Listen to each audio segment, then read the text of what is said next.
माननीय अध्यक्ष जी, देश की 75 वर्षों की संसदीय यात्रा, उसका एक बार पुनः स्मरण करने के लिए और नए सदन में जाने से पहले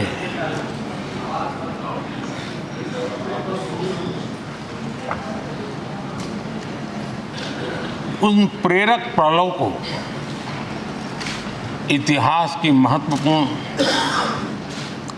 घड़ी को स्मरण करते हुए आगे बढ़ने का ये अवसर है। हम सब इस ऐतिहासिक भवन से विदा ले रहे हैं। आजादी के पहले ये सदन इंपीरियल लेजिस्लेटिव काउंसिल का स्थान हुआ करता था। आजादी के बाद ये संसद भवन के रूप में उसको पहचान मिली। ये सही है, इस इमारत के निर्माण करने का निर्णय विदेशी शासकों का था, लेकिन ये बात हम न कभी भूल सकते हैं और हम गर्व से कह सकते हैं कि इस भवन के निर्माण में पसीना मेरे देशवासियों का लगा था,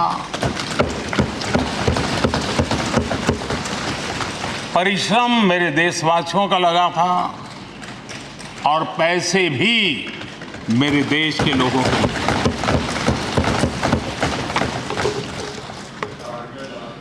इस 75 वर्ष की हमारी यात्रा ने अनेक लोकतांत्रिक परंपराओं और प्रक्रियाओं का उत्तम से उत्तम सृजन किया है और इस सदन में रहे हुए सबने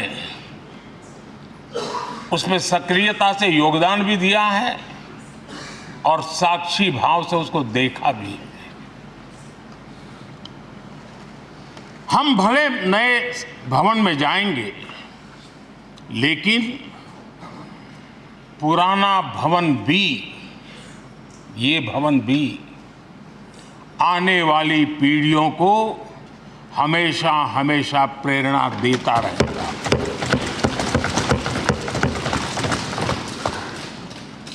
ये भारत के लोकतंत्र की स्वर्णिम यात्रा का एक महत्वपूर्ण अध्याय, जो सारी दुनिया को भारत की रगों में लोकतंत्र का सामर्थ्य कैसे है, इसका परिचित कराने का काम इस इमारत से होता रहेगा। आदरणीय अध्यक्ष जी, अमृतकाल की प्रथम प्रभा का प्रकाश राष्ट्र में एक नया विश्वास, नया आत्मविश्वास, नया उमंग, नए सपने, नए संकल्प और राष्ट्र का नया सामर्थ्य उससे भर रहा है। चारों तरफ आज भारतवासियों की उपलब्धि की चर्चा हो रही है और गौरव के साथ हो रही है। ये हमारे 75 साल के संसदीय इतिहास का एक सामूहिक प्रयास का परिणाम है, जिसके कारण विश्व में आज वो गूंज सुनाई दे रही है। आदरणीय अध्यक्ष जी, चंद्रयान 3 की सफलता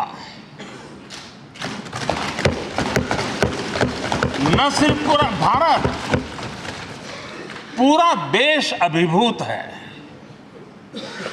और इसमें भारत के सामर्थ्य का एक नया रूप जो आधुनिकता से जुड़ा है, जो विज्ञान से जुड़ा है, जो टेक्नोलॉजी से जुड़ा है, जो हमारे वैज्ञानिकों के सामर्थ्य से जुड़ा है, जो 140 करोड़ देशवासियों के संकल्प की शक्ति से जुड़ा हुआ है, वो देश और दुनिया पर एक नया प्रभाव पैदा करने वाला है। ये सदन और इस सदन के माध्यम से मैं फिर एक बार देश के वैज्ञानिकों और उनके साथियों को कोटि कोटि बधाइयां देता हूं, उनका अभिनंदन करता हूं।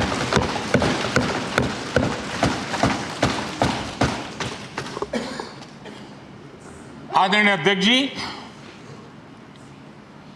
ये सदन ने भूतकाल में जब नेम की समिट हुई थी, सर्वसम्मति से प्रस्ताव पारित करके देश के इस प्रयास को सराहा था। आज G20 की सफलता को भी आपने सर्वसम्मति से सराहा है। मैं मानता हूं देशवासियों का आपने गौरव बढ़ाया है। मैं आपका आभार व्यक्त करता हूं। G20 की सफलता 140 करोड़ देशवासियों की है। ये भारत की सफलता है, किसी व्यक्ति की सफलता नहीं है, किसी दल की सफलता नहीं है। भारत के फेडरल स्ट्रक्चर ने, भारत की विविधता ने 60 स्थानों पर 200 से अधिक समिट और उसकी मेजबानी हिंदुस्तान के अलग अलग रंग रूप में देश की अलग अलग सरकारों ने बड़े आन बान शान से की और ये प्रभाव पूरे विश्व भर के मन पर पड़ा हुआ है। ये हम सबके सेलिब्रेट करने वाला विषय है, देश के गौरवगान को बढ़ाने वाला है। और जैसा आपने उल्लेख किया, भारत इस बात के लिए गर्व करेगा, जब भारत अध्यक्ष रहा उस समय अफ्रीकन यूनियन इसका सदस्य बना। मैं उस इमोशनल पल को भूल नहीं सकता जब अफ्रीकन यूनियन की घोषणा हुई और अफ्रीकन यूनियन के प्रेसिडेंट, उन्होंने एक इंटरव्यू में कहा कि मेरे जीवन में ऐसी पल थी, शायद मैं बोलते बोलते रो पड़ूंगा। आप कल्पना कर सकते हैं कि कितनी बड़ी अपेक्षा और आशाएं पूरी करने का काम भारत के भाग्य में आया। आदरणीय अध्यक्ष जी, भारत के प्रति शक करने का एक स्वभाव कई लोगों का बना हुआ है और जब आजादी मिली तब से चल रहा है। इस बार भी यही था, कोई डिक्लेरेशन नहीं होगा, असंभव है। लेकिन ये भारत की ताकत है कि वह भी हुआ और विश्व सर्वसम्मति से एक साझा घोषणा पत्र लेकर के आगे का रोड मैप लेकर के यहाँ से प्रारंभ हुआ है। और अध्यक्ष जी, आपके नेतृत्व में, क्योंकि भारत की अध्यक्षता नवंबर के आखिरी दिन तक है, इसलिए अभी हमारे पास जो समय है उसका उपयोग हम करने वाले हैं। और आपकी अध्यक्षता में दुनिया भर के ये जो G20 के सदस्य हैं, P20 पार्लियामेंट के स्पीकर्स की एक समिट, जैसे आपने घोषणा की, सरकार का आपके इस प्रयासों को पूरा समर्थन रहेगा, पूरा सहयोग रहेगा। आदरणीय अध्यक्ष जी, हम सबके लिए गर्व की बात है कि आज भारत विश्व मित्र के रूप में अपनी जगह बना पाया है। पूरा विश्व भारत में अपना मित्र खोज रहा है, पूरा विश्व भारत की मित्रता को अनुभव कर रहा है। और उसका मूल कारण है हमारे जो संस्कार है, वेद से विवेकानंद तक जो हमने पाया है। सबका साथ सबका विकास का मंत्र आज विश्व को हमें साथ लाने में जोड़ रहा है। आदरणीय अध्यक्ष जी, ये सदन से विदाई लेना एक बहुत ही भावुक पल है। परिवार भी अगर पुराना घर छोड़कर के नए घर जाता है तो बहुत सारी यादें कुछ पल के लिए उसको झकझोर देती है। और हम जब ये सदन को छोड़ के जा रहे हैं तो हमारा मन मस्तिष्क भी उन भावनाओं से भरा हुआ है, अनेक यादों से भरा हुआ है। खट्टे मीठे अनुभव भी रहे हैं, नोकझोंक भी रही है, कभी संघर्ष का माहौल भी रहा है और कभी इसी सदन में उत्सव और उमंग का माहौल भी रहा है।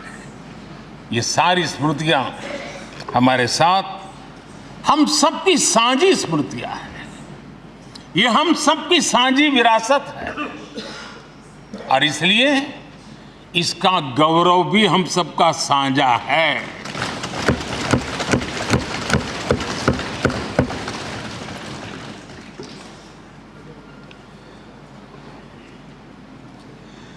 आजाद भारत के नवनिर्माण से जुड़ी हुई अनेक घटनाएं इन 75 वर्ष में यही सदन में आकार लेती हुई हमने देखी है।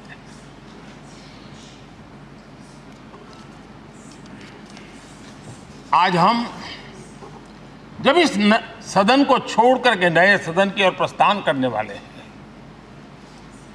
तब भारत के सामान्य मानवीय की भावनाओं को जहां जो आदर मिला है, सम्मान मिला है, उसकी अभिव्यक्ति का भी एक अवसर है। और इसलिए आदरणीय अध्यक्ष जी, मैं पहली बार जब संसद का सदस्य बना और पहली बार एक सांसद के रूप में इस भवन में मैंने प्रवेश किया तो सहज रूप से मैंने इस संसद भवन के डोर पक्ति पर अपना शीश झुका करके इस लोकतंत्र के मंदिर को श्रद्धा भाव से नमन करते हुए मैंने पैर रखा था। वो पल मेरे लिए भावनाओं से भरी हुई थी, मैं कल्पना नहीं कर सकता था। लेकिन भारत के लोकतंत्र की ताकत है, भारत के सामान्य मानवीय की लोकतंत्र के प्रति श्रद्धा का प्रतिबिंब है कि रेलवे प्लेटफॉर्म पर गुजारा करने वाला एक गरीब परिवार का बच्चा पार्लियामेंट पहुंच जाता है।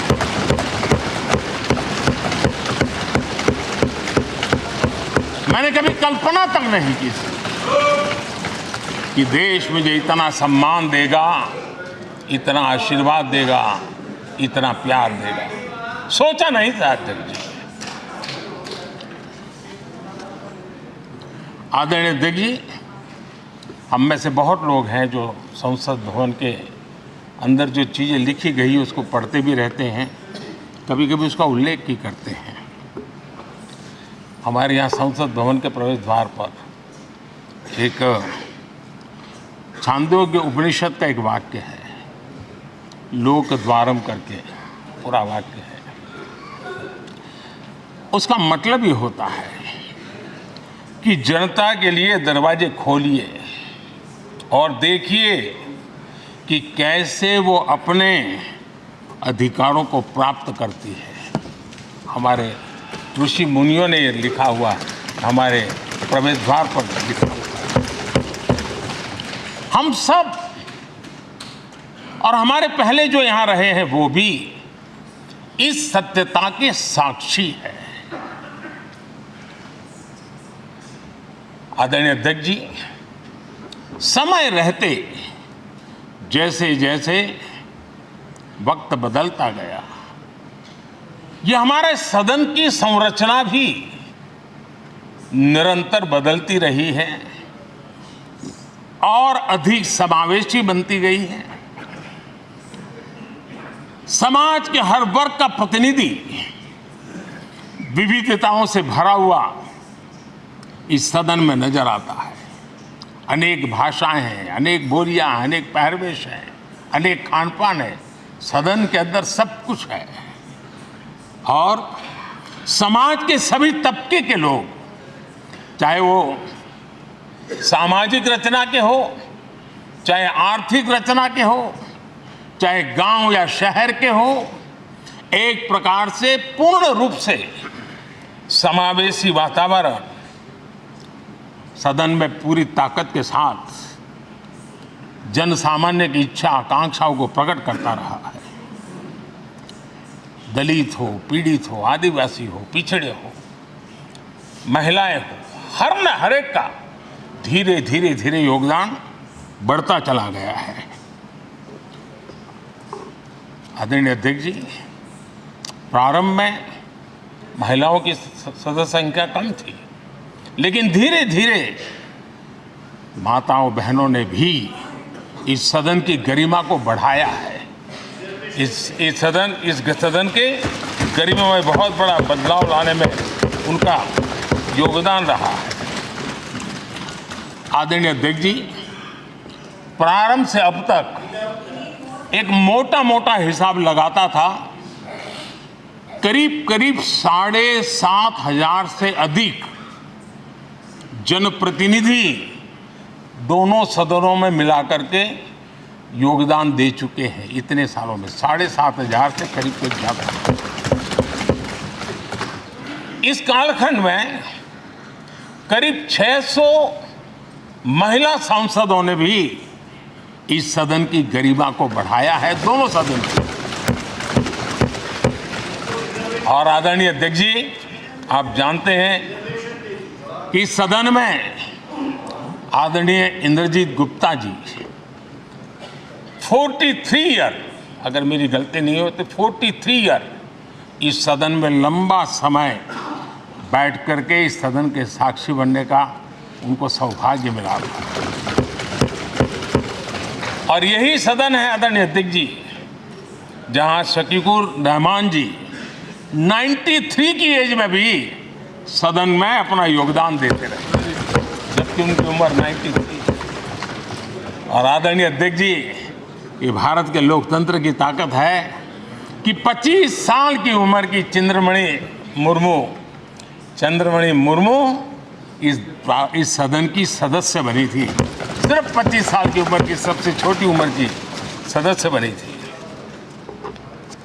आदरणीय अध्यक्ष महोदय, वाद विवाद, कटाक्ष, ये सब कुछ हम सब ने अनुभव किया है, हम सब ने इनिशिएट भी किया है, कोई बाकी नहीं है। लेकिन उसके बावजूद भी शायद जो परिवार भाव हम लोगों के बीच में रहा है, हमारे पहले की पीढ़ियों में भी रहा है, जो लोग प्रचार माध्यमों से हमारे यहाँ का रूप देखते हैं और बाहर निकलते ही हमारा जो अपनापन होता है, परिवार भाव होता है, वो एक अलग ही ऊंचाई पर ले जाता है। और ये भी इस सदन की ताकत है, एक परिवार भाव। और उसके साथ साथ हम कभी कड़वाहट पाल करके नहीं जाते हैं। हम उसी प्यार से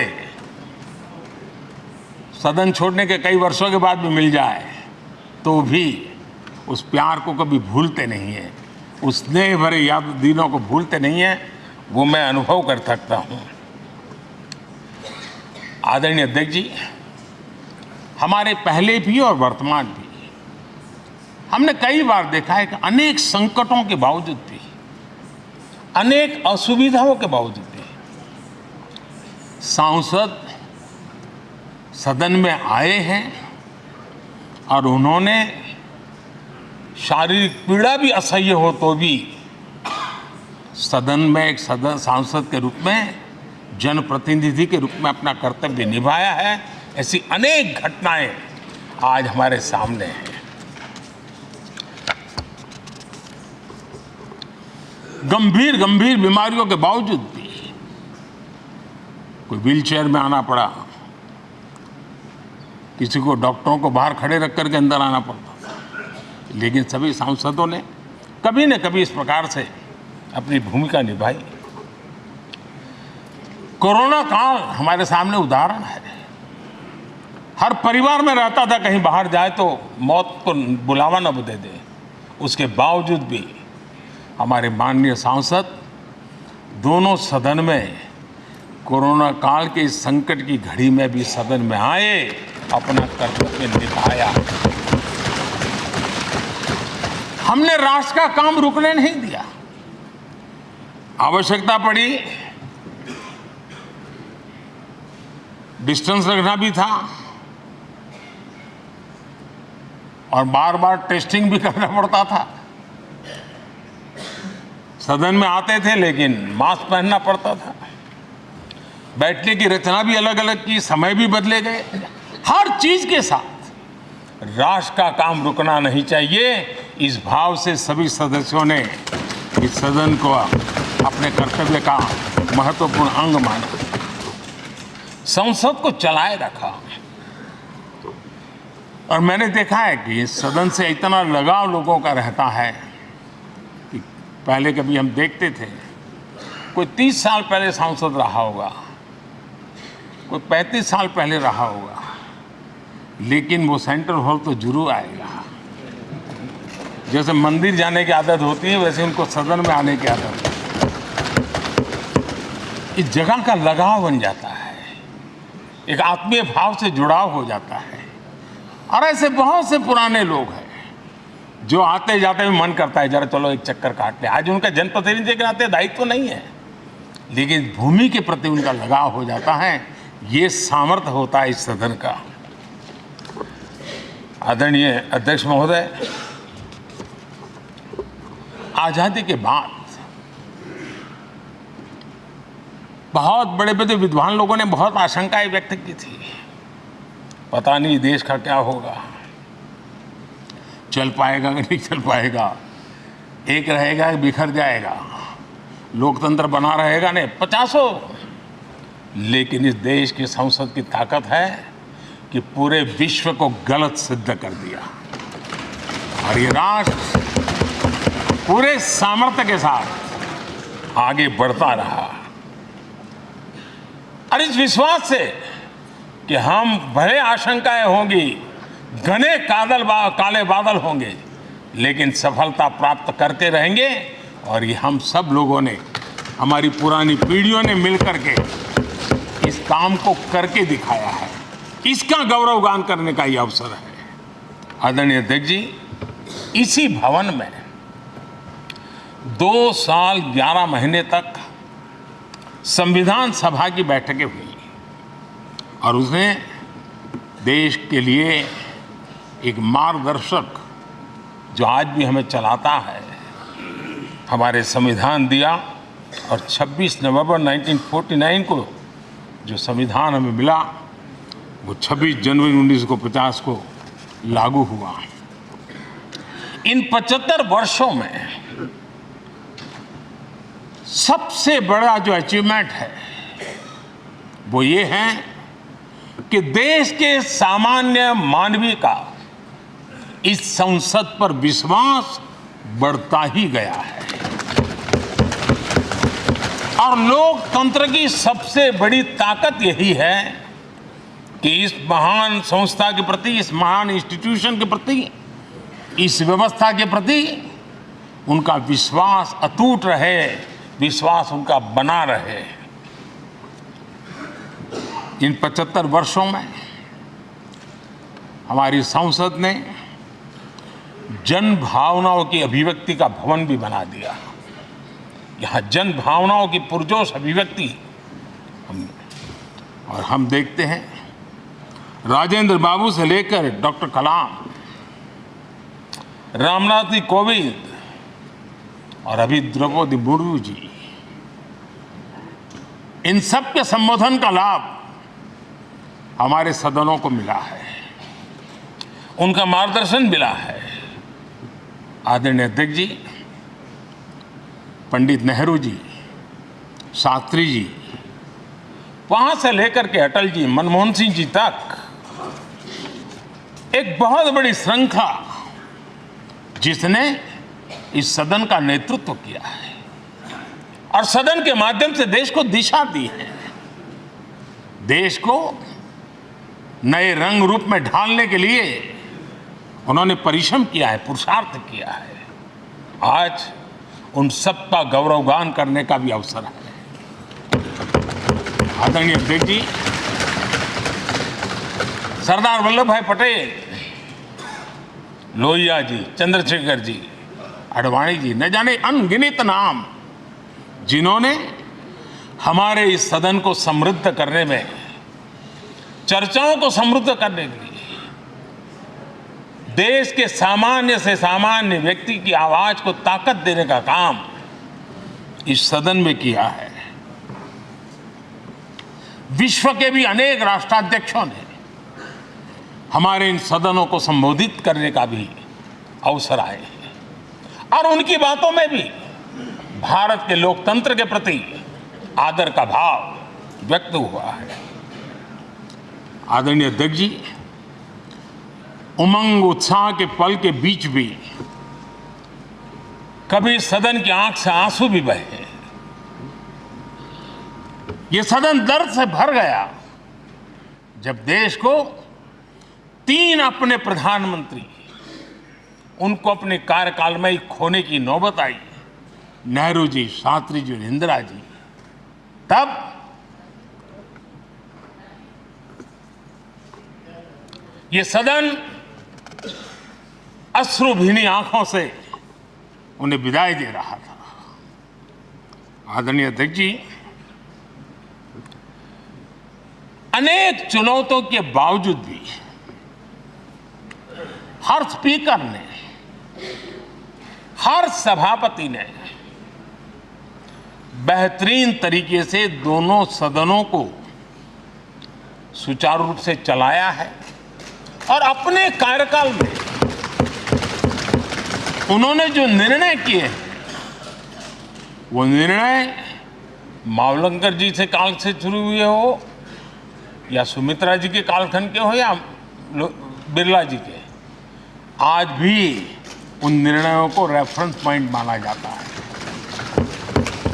ये काम हमारे करीब 17 स्पीकर और उसमें 2 हमारी महिला स्पीकर ने भी, और मावलंकर जी से लेकर के सुमित्रा ताई तक और बिरला जी का मार्गदर्शन आज भी हमें मिल रहा है। हर एक ने अपनी अपनी शैली रही है, लेकिन उन्होंने सबको साथ लेकर के नियमों कानूनों के बंधन में इस सदन को हमेशा ऊर्जावान बनाए रखा है। मैं आज उन सभी स्पीकर महोदय को भी आज वंदन करता हूं, अभिनंदन करता हूं। आदरणीय अध्यक्ष जी, ये सही है कि हम जनप्रतिनिधि अपनी अपनी भूमिका निभाते हैं, लेकिन सातत्यपूर्ण तरीके से हमारे बीच जो ये टोली बैठती है उनकी भी कई पीढ़ियां बदल गई है। कभी कागज लेके दौड़ के आते हैं, उनका भी योगदान कम नहीं है।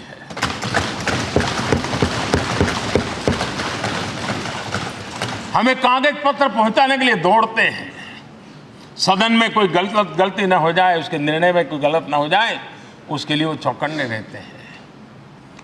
जो काम इनके द्वारा हुआ है उसने भी सदन के क्वालिटी ऑफ गवर्नेंस में तेजी लाने में बहुत बड़ी मदद की है।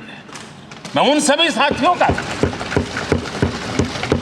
और इनके पूर्व में जो रहे हैं उनका भी हृदय से अभिनंदन करता हूं। इतना ही नहीं, सदन मतलब ये खंड ही नहीं है, इस पूरे परिसर में अनेक लोगों ने, किसी ने हमें चाय पिलाई होगी, किसी ने पानी पिलाया होगा, किसी ने रात रात चली हुई सदन को किसी को भूखा पेट रहने नहीं दिया होगा। कई प्रकार की सेवाएं की होगी। किसी ने माली ने इसके बाहर के एनवायरनमेंट को संभाला होगा, किसी ने इसकी सफाई की होगी। न जाने कितने ही अनगिनत लोग होंगे जिन्होंने हम सब अच्छे ढंग से काम कर सके, और यहां जो काम हो वो काम देश को आगे बढ़ाने के लिए अधिक से अधिक तेजी से हो, उसके लिए जो माहौल बनाना, व्यवस्था बनाना, उसके लिए जिसने योगदान दिया है, मेरी तरफ से भी और इस सदन की तरफ से भी मैं उनका विशेष रूप से नमन करता हूं।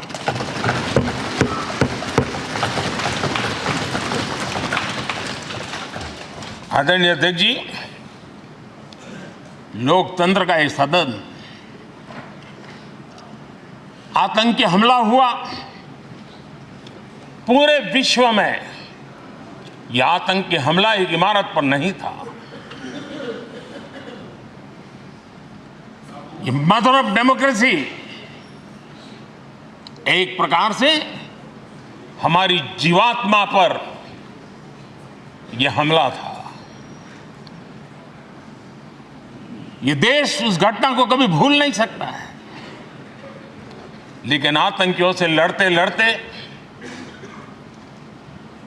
सदन को बचाने के लिए और हर सदस्य को बचाने के लिए जिन्होंने अपने सीने पर गोलियां झेली, आज मैं उनको भी नमन करता हूं। हमारे बीच नहीं है, लेकिन उन्होंने बहुत बड़ी रक्षा की है। आदरणीय अध्यक्ष जी, जब आज हम इस सदन को छोड़ रहे हैं, तब मैं उन पत्रकार मित्रों को भी याद करना चाहता हूं जिन्होंने जीवन में, कुछ लोग तो ऐसे हैं जिन्होंने पूरा जीवन अपने कार्यकाल में संसद के काम को ही उन्होंने रिपोर्ट किया है। एक प्रकार से वो जीवंत साक्षी रहे हैं। उन्होंने यहाँ की पल पल की जानकारी देश तक पहुंचाई, और तब तो ये सारा टेक्नोलॉजी अवेलेबल नहीं थी। तब वही लोग थे जो यहाँ की बात पहुंचाते थे, और उनका सामर्थ्य था वो अंदर की भी पहुंचाते थे और अंदर की भी पहुंचाते थे।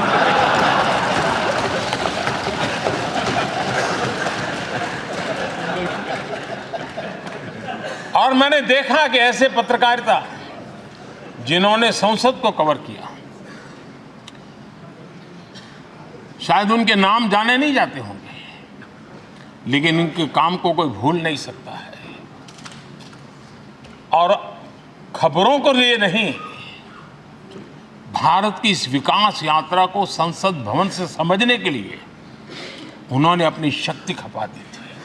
आज भी पुराने जो पत्रकार मित्र मिल जाते हैं और जिन्होंने कभी संसद को कवर किया हो, तो ऐसी अननोन चीजें बताते हैं जो उन्होंने अपनी आंखों से देखी होती, कान से सुनी होती है, जो अचरज करने वाली होती है। यानी एक प्रकार से जैसी ताकत यहाँ की दीवारों की रही है, वैसा ही दर्पण उनकी कलम में रहा है, और उस कलम ने देश के अंदर संसद के प्रति, संसद सदस्यों के प्रति एक अहोभाव का भाव जगाया है। मैं आज कई पत्रकार बंधु होंगे जो रहे नहीं होंगे, लेकिन मेरे लिए जैसा ये सदन छोड़ना भावुक पल है, मैं पक्का मानता हूं इन पत्रकार बंधुओं के लिए भी ये सदन छोड़ना उतना ही भावुक पल होगा, क्योंकि इनका लगाव हमसे भी ज्यादा रहे हैं। कुछ तो पत्रकार ऐसे होंगे जो हम लोगों की टर्म से भी समय उन्होंने काम किया होगा। आज उनके उस महत्वपूर्ण लोकतंत्र की ताकत बनने के लिए, योगदान देने के लिए भी याद करने का अवसर है। आदरणीय अध्यक्ष जी, जब हम सदन के अंदर आते हैं, हमारे यहां नाद ब्रह्म की कल्पना है।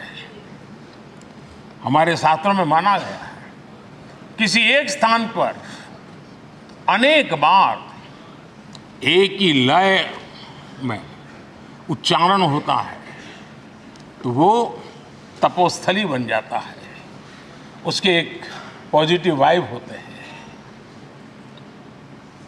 नाद की एक ताकत होती है जो स्थान को सिद्धि स्थान में परिवर्तित कर देती है।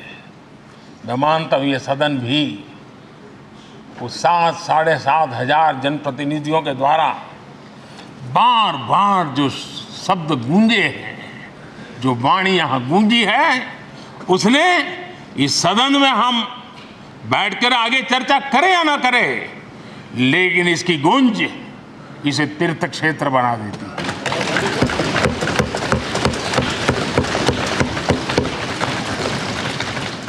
एक जागृत जगह बन जाती है और लोकतंत्र की प्रति श्रद्धा रखने वाला व्यक्ति आज से 50 साल के बाद भी जब यहां देखने के लिए भी आएगा तो उसे उस गूंज की अनुभूति होगी कि कभी भारत की आत्मा की आवाज यहां पर गूंजती थी। और इसलिए अध्यक्ष महोदय, ये वो सदन है जहां कभी भगत सिंह, बटुकेश्वर दत्त, उन्होंने अपनी वीरता सामर्थ्य से अंग्रेज सल्तनत को जगा दिया था बम का धमाका कर। वो बम की गूंज भी जो देश का भला चाहते हैं उनको कभी सोने नहीं देती। आदरणीय अध्यक्ष जी, ये वो सदन है जहां पंडित जी को इसलिए भी याद किएगा, अनेक बातों के लिए याद करेगा, लेकिन हम जरूर याद करेंगे इसी सदन में पंडित नेहरू का at the stroke of midnight की गूंज हम सबको प्रेरित करती रहेगी। और इसी सदन में अटल जी ने कहा था, वो शब्द आज भी गूंज रहे हैं इस सदन में, सरकारें आएगी जाएगी, पार्टियां बनेगी बिगड़ेगी, लेकिन ये देश रहना चाहिए।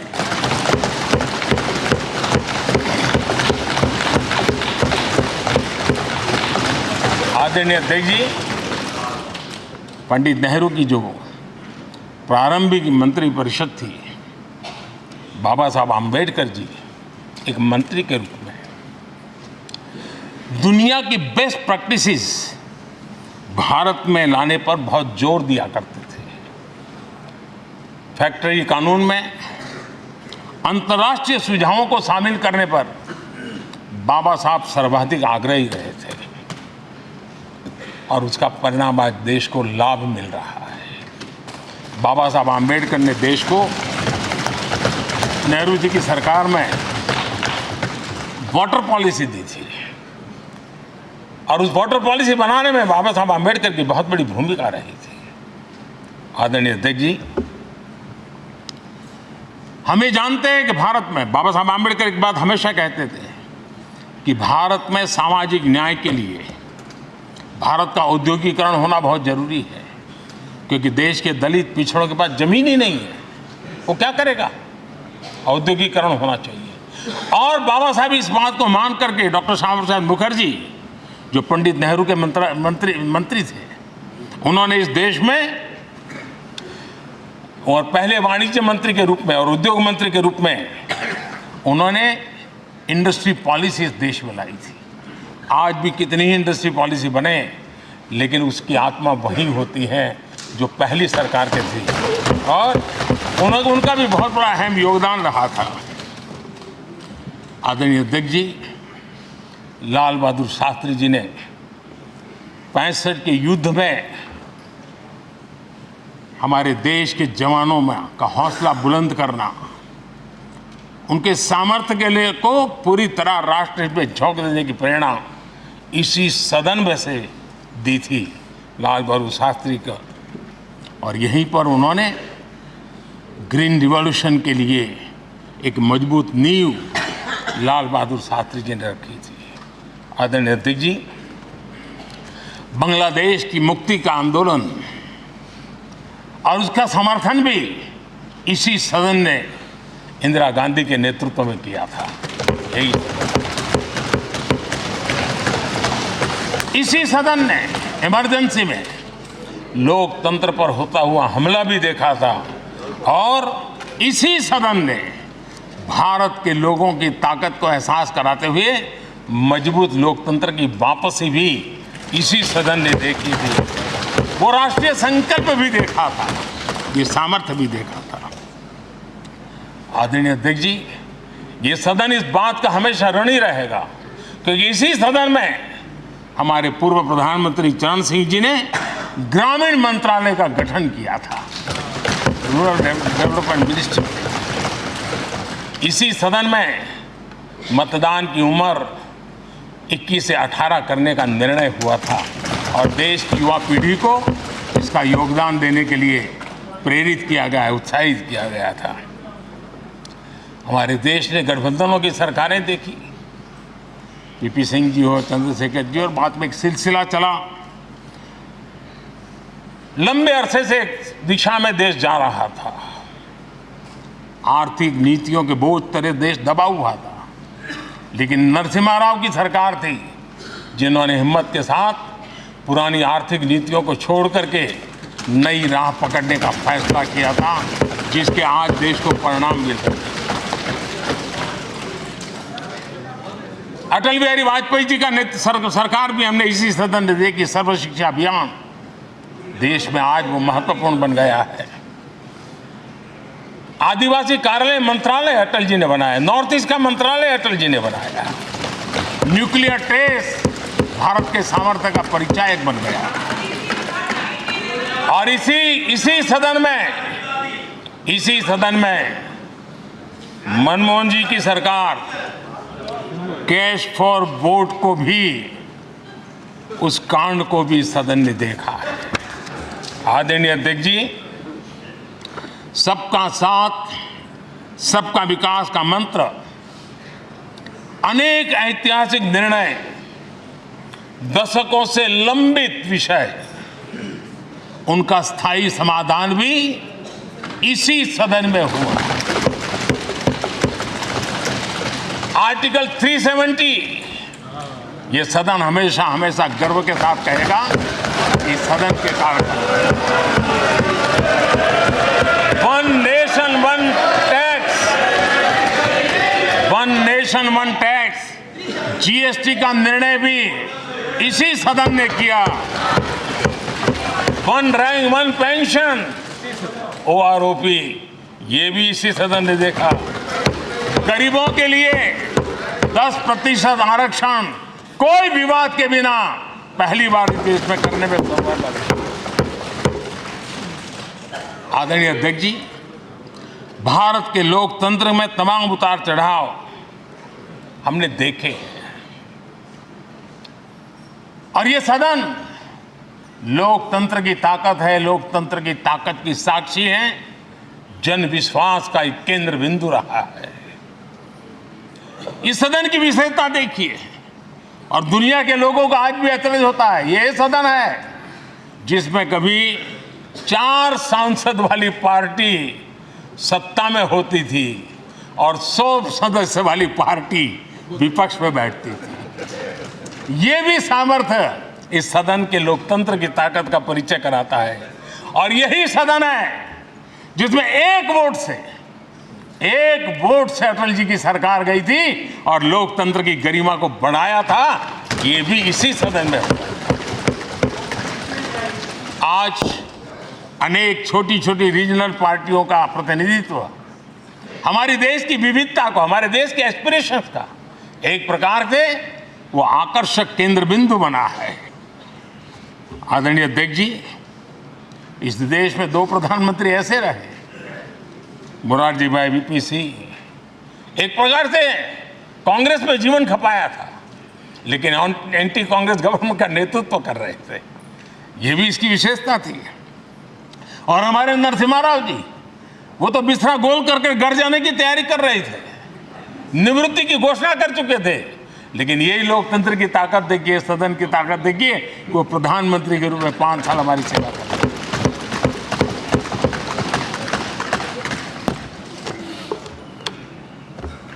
आदरणीय अध्यक्ष जी, सबकी सहमति से कठिन कार्य होते हुए हमने देखे हैं। 2000 की साल थी, अटल जी की सरकार थी। इसी सदन ने 3 राज्यों का गठन सर्वस्वीकृति से किया और बड़े उमंग उत्साह से किया। जब छत्तीसगढ़ की रचना हुई तो उत्सव छत्तीसगढ़ ने भी मनाया, उत्सव मध्य प्रदेश ने भी मनाया। जब उत्तराखंड की रचना हुई तो उत्सव उत्तराखंड ने भी मनाया, उत्सव उत्तर प्रदेश ने भी मनाया। जब झारखंड की रचना हुई तो उत्सव झारखंड ने भी मनाया, उत्सव बिहार ने भी बताया। ये हमारे सदन का सामर्थ्य, सब सहमति का वातावरण बना करके। लेकिन कुछ कड़वी यादें वो भी हैं कि तेलंगाना के हक को दबोचने के लिए भारी प्रयास हुए, खून की नदियां भी बही और बनने के बाद न तेलंगाना उत्सव मना पाया, न आंध्र उत्सव मना पाया। एक कटुता के बीज बो दिए गए। अच्छा होता उसी उमंग और उत्साह के साथ हम तेलंगाना का निर्माण करते तो एक नई ऊंचाई पर आज तेलंगाना पहुंच चुका होता। आदरणीय अध्यक्ष जी, संविधान सभा ने, आदरणीय अध्यक्ष जी, इस सदन की परंपरा रही है। संविधान सभा ने उस समय अपना दैनिक भत्ता 45 रुपये से कम करके 40 कर दिया था।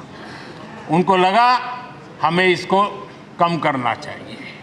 आदरणीय अध्यक्ष जी, यही सदन है कैंटीन में मिलने वाली सब्सिडी, जो बहुत कम पैसे में खाना मिलता था, इसी सदस्यों ने उस सब्सिडी को भी खत्म कर दिया और पूरा पैसा देकर के अब कैंटीन में खाते हैं।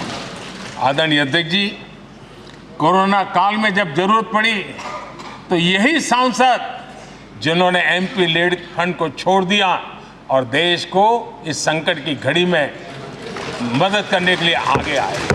इतना ही नहीं, कोरोना काल में इसी सदन के सांसदों ने अपने तनख्वाह में 30% कटौती की और उन्होंने देश के सामने आए हुए संकट में अपनी बहुत बड़ी जिम्मेवारी निभाई। आदरणीय अध्यक्ष जी, हम गर्व से कह सकते हैं, ये सदन में बैठे हुए लोग भी कह सकते हैं, हमारे पूर्वज जो सदन में बैठे थे वो भी कह सकते हैं कि हम ही लोग हैं जिन्होंने हम पर डिसिप्लिन लाने के लिए हमारे यहाँ जनप्रतिनिधित्व कानून में समय समय पर कठोरता बरती। नियम हमने ही लादे, हमने ही तय किया कि नहीं, जनप्रतिनिधि के जीवन में ये नहीं हो सकता। मैं मानता हूं ये जीवंत लोकतंत्र का बहुत बड़ा उदाहरण है और ये सदन ने दिया है, यही माननीय सांसदों ने दिया है और हमारी पुरानी पीढ़ी के सांसदों ने दिया है। और मैं मानता हूं कि कभी कभी उन चीज़ों को भी याद करना चाहिए। आदरणीय अध्यक्ष जी, हम जो वर्तमान सांसद हैं उनके लिए तो ये विशेष सौभाग्य का अवसर है। सौभाग्य का अवसर इसलिए है कि हमें इतिहास और भविष्य दोनों की कड़ी बनने का अवसर मिला है।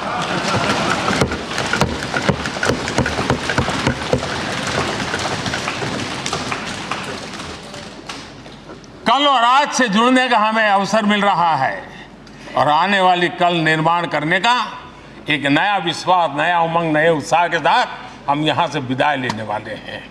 आदरणीय अध्यक्ष महोदय, आज का दिवस सिर्फ और सिर्फ इस सदन के सभी 7,500 जनप्रतिनिधि रह चुके हैं उनके गौरवगान का पल है। इन दीवारों से हमने जो प्रेरणा पाई है, जो नया विश्वास पाया है, उसको लेकर जाने का है। बहुत सी बातें ऐसी थी जो सदन में हर किसी की ताली की हकदार थी, लेकिन शायद राजनीति उसमें भी आड़े आ रही है। नेहरू जी के योगदान का गौरव गान अगर इस सदन में होता है, कौन सदस्य होगा जिसको ताली बजाने का मन न करे। लेकिन उसके बावजूद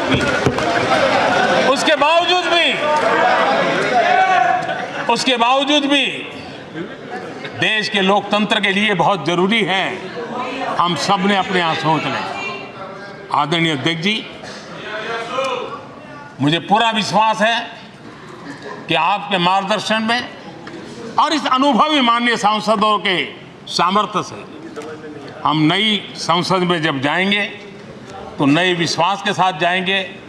मैं फिर एक बार आज पूरा दिवस आपने इन पुरानी स्मृतियों को ताज़ा करने के लिए दिया, एक अच्छे वातावरण में सबको याद करने का मौका दिया। इसके लिए मैं आप सबका आपका हृदय से आभार व्यक्त करता हूं और मैं सभी सदस्यों से आग्रह करूंगा कि अपने जीवन की ऐसी मधुर यादों को यहाँ हम जरूर व्यक्त करें ताकि देश तक पहुँचे कि सचमुच में ये हमारा सदन, ये हमारे जनप्रतिनिधियों की गतिविधि सच्चे अर्थ में देश को समर्पित है, इसका भाव लोगों के तक पहुँचे। इसी एक अपेक्षा के साथ मैं फिर एक बार इस धरती को प्रणाम करता हूँ, इस सदन को प्रणाम करता हूँ।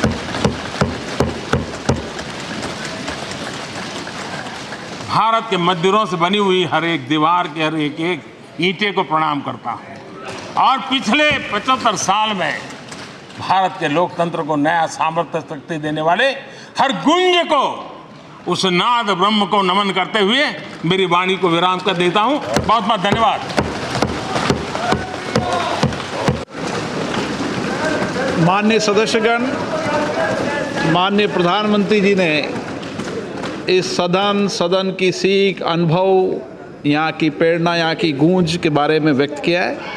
मैं ये अपेक्षा करूँगा कि आज का दिन इसी तरीके से सकारात्मक वातावरण में हम चर्चा करें, सकारात्मक विषय रखें और जो कुछ भी यहाँ से सीखा है, हमारे पूर्वजों ने जो कुछ भी इस देश को, लोकतंत्र को दिया है, उसके बारे में सकारात्मक विचार रखें। आप सभी को बहुत बहुत धन्यवाद।